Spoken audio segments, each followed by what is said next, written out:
What up, everybody, and welcome to Baz on Blades. My name is Baz, and I talk about blades. Today's feature blade is something special. I'm going to tell you right now, guys, by the end of this video, every one of you is going to want to run out and buy one of these. And do it quick, because there's not a lot of them out there. They can be a little hard to find. I will tell you some places you can get them. What we have in front of you right now is a beautiful, handmade, custom friction folder. This is made by Hiroaki Oda. He is a young Japanese maker. This knife type is a Higonokami, and that is a traditional Japanese folding utility knife. And a little history on those. I did a quick search. I'm not going to say I'm an expert, but they're credited back to the late 1800s. I've seen 1893 to 1896 out of Hyogo Prefecture. And these knives were traditionally made low cost utility knives. They were traditionally made out of a metal handle that was just a piece of metal that was folded over, drilled on one end for a pin, and then the blade fit down in the fold of the metal. Then that metal handle would have been stamped with the maker's name and the blade steel. And if you go online and you look at Higonokami type knives, that's Higonokami. I hope I'm pronouncing that even remotely close to the right way. If you go on and research that, you will see those traditional metal builds. Now, Hiroaki Oda is a young custom maker out of Japan, and he does a wide range of basic friction folders, small fixed blades, and then more Western-like traditional slip joint knives, much like you would see out of case knives or Great Eastern, somebody like that. This knife, guys, and I'm going to tell you, this is a full custom knife. Hiroaki Oda does everything. He makes every part of it. He does his heat treat himself. Even this little leather slip pouch, he makes those himself. This is a fully custom knife, and you can buy these for well under $100. Well under $100. In fact, this particular one I have less than $90 in shipped. All right, these are available right now. I got this one from DLT Trading, a reputable company. Knife Center also has some, and I believe Blade HQ has some, and that was just a very quick search. But each of those places just has a few of them, and you can get them in multiple different woods for the handles. This one is in desert ironwood, but there's a couple of Japanese hardwoods. There's Naku, and I'm not sure about what type of wood that is. And then there is a cherry that's a little bit darker wood, and you can get them in purple heart and cocobolo, figured maple. There's also a carbon fiber handled version. All right, let's go ahead and real quick, we'll just look at this little slip pouch right here. And this is the extent of the packaging, guys. The knife came in this leather slip pouch and down in a little Ziploc baggie. And then it had a tag on it for the retailer, in this case DLT Trading, that had some identification, the model number, and the handle wood. But this is a very nice, very soft leather, good sewing on it. Again, Hiroaki Oda also makes those. Let's go ahead, we'll knock out some specs really quick. This is a smaller knife. You're looking at a 2 3/4 inch or 7 centimeter blade length. Your blade stock thickness is 80 thousandths of an inch or 2.1 millimeters. Your blade width, about 5/8 of an inch or 15 millimeters.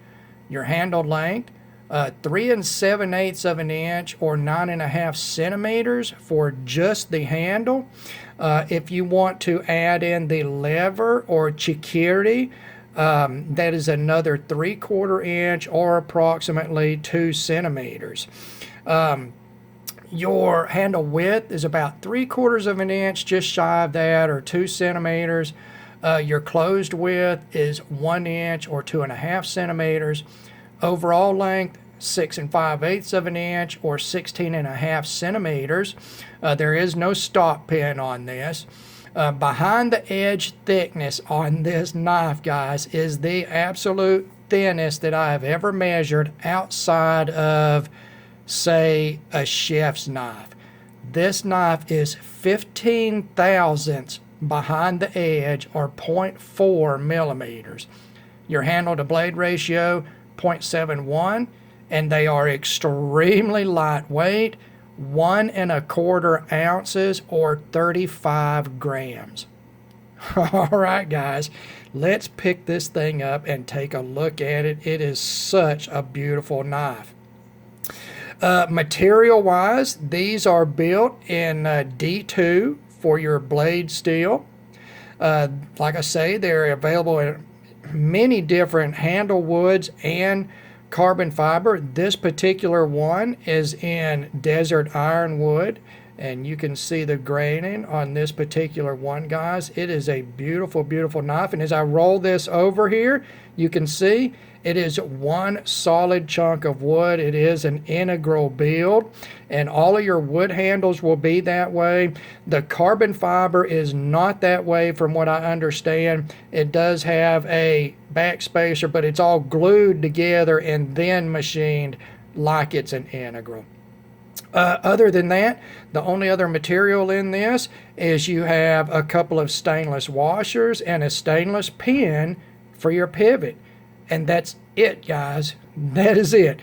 D2, wood of your choice, and a stainless pin and washers. There you go.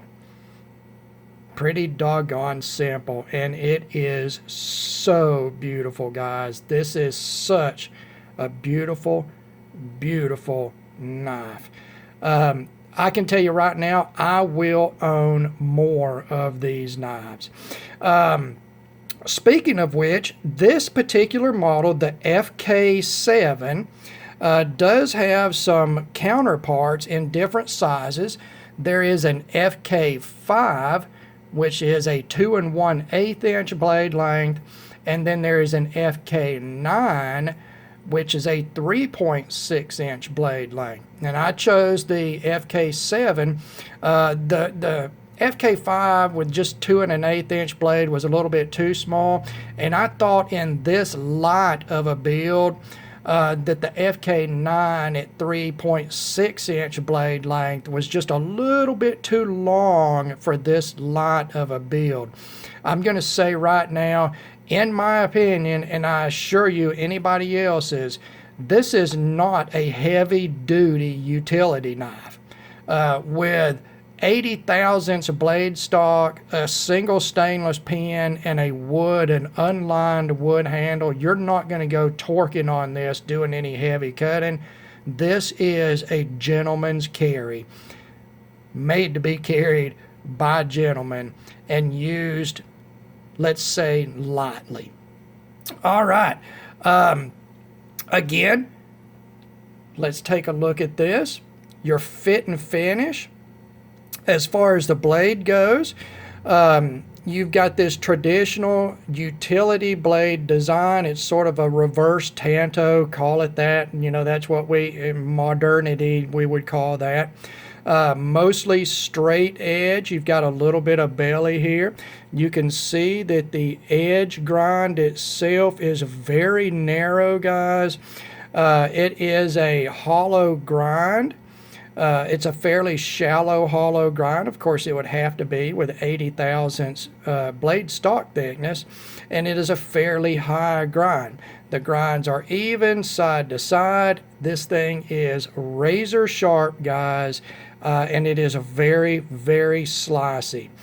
You see the black here on the flat, the spine, and on the lever or chikiri, and that is actually what you would consider to be forged scale or heat treat scale that has been left there. It is not really a coating, that's just the scale that forms on the steel during the heat treat. They've left it there to give sort of a two-tone look and a little more handmade, traditional sort of look to it. It is very attractive. Everything about the blade is like the overall design, very simple but very well done. If you want to take a look at this primary grind here, and I've got some oil on this, so it's not too awful shiny, but it is a very high grit ground satin finish. I would say at least, I would guess at around 400 grit on that grind right there, if not slightly higher. It is very fine, guys, a very beautiful ground satin finish. We go on to the handle. The handle is beautifully finished in a satin. It's probably finished up to about 2,500 grit, guys.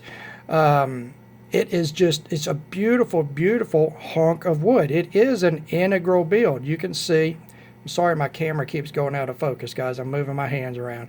You can see that it is one piece of wood. It is slotted for that blade.